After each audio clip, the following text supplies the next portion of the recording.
Bienvenido de nuevo a esta presentación sobre la Ley de Contratos del Sector Público. Vamos a ver a continuación la ejecución de los contratos. Bueno, para situarnos, la regulación la encontramos en el libro segundo de los contratos de las administraciones, en el título primero en las disposiciones generales y el capítulo primero de las actuaciones relativas a la contratación de las administraciones públicas y sección tercera de los efectos, cumplimiento y extinción de los contratos administrativos.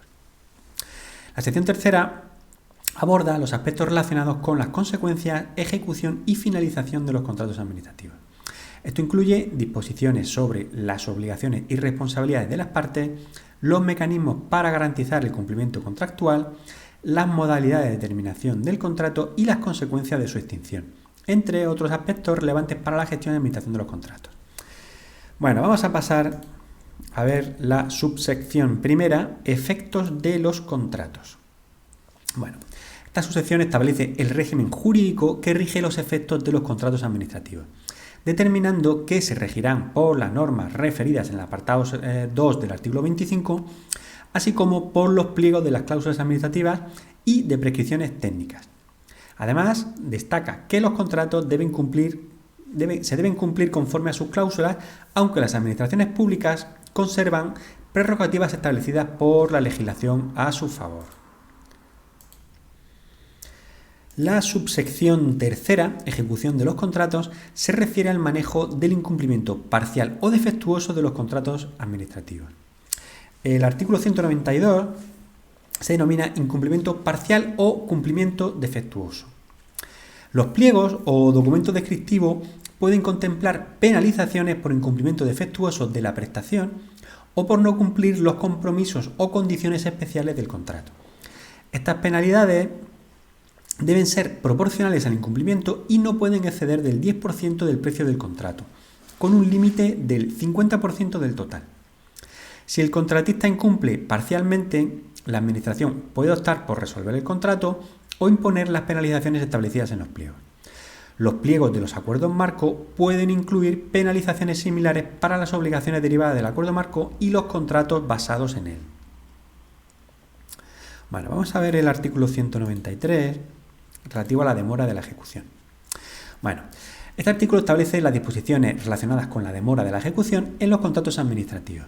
En primer lugar, establece que el contratista debe cumplir con el contrato dentro del plazo establecido, así como con los plazos parciales señalados para su ejecución sucesiva. Además, se especifica que la Administración puede considerar al contratista en mora sin necesidad de una intimación previa. En cuanto a las consecuencias de la demora, se menciona que si el contratista incurre en demora por causas imputables a él, la Administración puede optar por resolver el contrato o imponer penalidades diarias. Estas penalidades equivalen a 0,60 euros por cada 1.000 euros del precio del contrato, IVA excluido. Se destaca además que el órgano de contratación puede establecer penalidades distintas en el pliego de cláusulas administrativas particulares si se justifica debidamente en el expediente. Bueno, además se menciona en el artículo que cuando las penalidades por demora alcancen un múltiplo del 5% del precio del contrato, la Administración puede resolver el contrato o decidir si continuar su ejecución con la imposición de nuevas penalidades.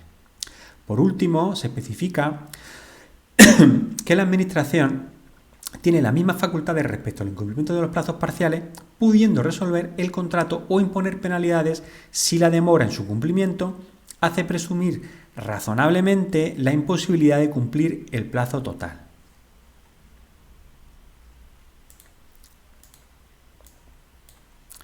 Bueno, el artículo 198 establece las disposiciones sobre el pago del precio en los contratos administrativos. El contratista tiene derecho al abono del precio convenido en el contrato, ya sea de forma total o parcial, mediante abonos en cuenta o en vencimientos.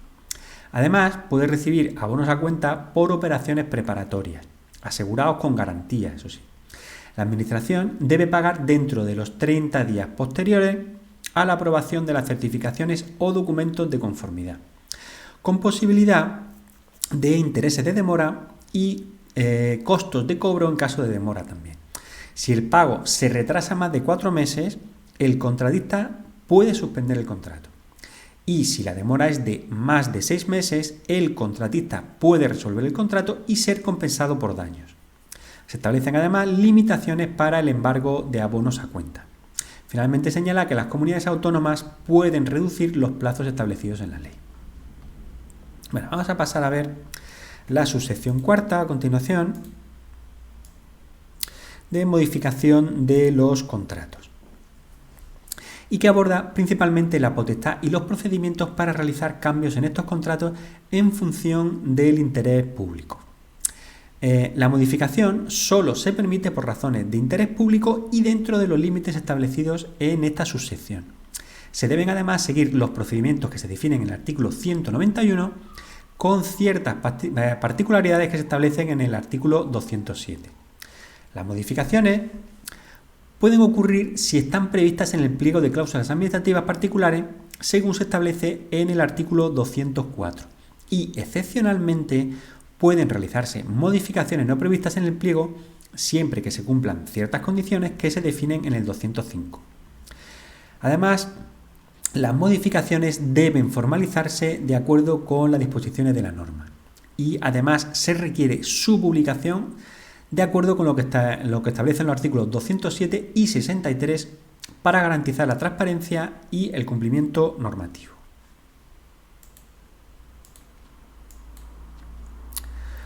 Bueno, el artículo 206 establece la obligatoriedad de las modificaciones contractuales. Las modificaciones serán obligatorias para el contratista si la alteración en su cuantía no excede del 20% del precio inicial del contrato. En caso contrario, el órgano de contratación debe obtener la conformidad por escrito del contratista. Y si no la obtiene, el contrato se resolverá de acuerdo con lo establecido en el artículo 211. Bueno, de otra parte, el artículo 207 detalla las especialidades procedimentales. Estipula que las modificaciones contractuales acordadas según el artículo 204 deben seguir el procedimiento especificado en los pliegos de cláusulas administrativas particulares. Antes de realizar modificaciones según el artículo 205, se debe dar audiencia al redactor del proyecto o de las especificaciones técnicas. Además, los órganos de contratación deben publicar un anuncio de modificación en el Diario Oficial de la Unión Europea en ciertos casos y en el perfil del contratante del órgano de contratación en todos los casos de modificación, acompañado de las alegaciones del contratista y de los informes correspondientes. Bueno, vamos a pasar a ver la subsección quinta de suspensión y extinción de los contratos. El artículo 208 establece las condiciones y procedimientos para la suspensión del contrato, incluyendo la extensión de un acta que detalle las circunstancias y el abono de daños y perjuicios al contratista.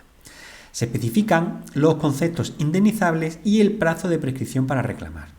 Por otro lado, el artículo 209 aborda la extinción de los contratos, la cual puede darse por cumplimiento o por resolución, siguiendo lo establecido en la subsección quinta. La subsección quinta aborda la suspensión y la extinción de los contratos administrativos. Y a continuación vamos a pasar a ver las causas que establece la ley de resolución.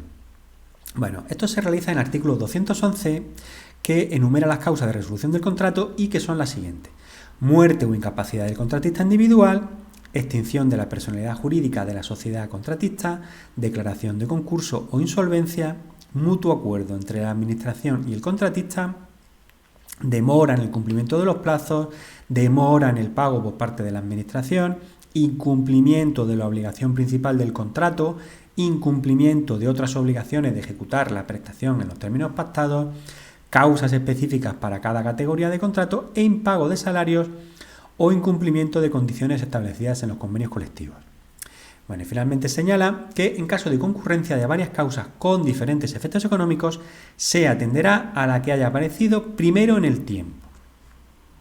Bueno, y para finalizar, vamos a ver el artículo 213, que establece los efectos de la resolución del contrato.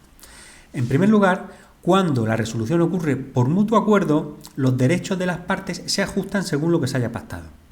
Si la Administración incumple sus obligaciones, generalmente va a deber indemnizar al contratista por daños y perjuicios ocasionados.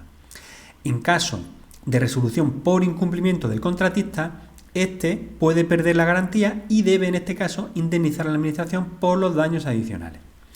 Si la resolución se debe a causas específicas, como retrasos graves o imposibilidad de modificar el contrato, el contratista tiene derecho a una indemnización del 3% del importe de la prestación no realizada, a menos que sea imputable a él o rechace la modificación propuesta. El acuerdo de resolución debe pronunciarse sobre la pérdida, devolución o cancelación de la garantía. Y además, cuando se inicia el procedimiento para un nuevo contrato, el contratista debe adoptar medidas necesarias y, si no puede, la Administración puede intervenir garantizando su realización.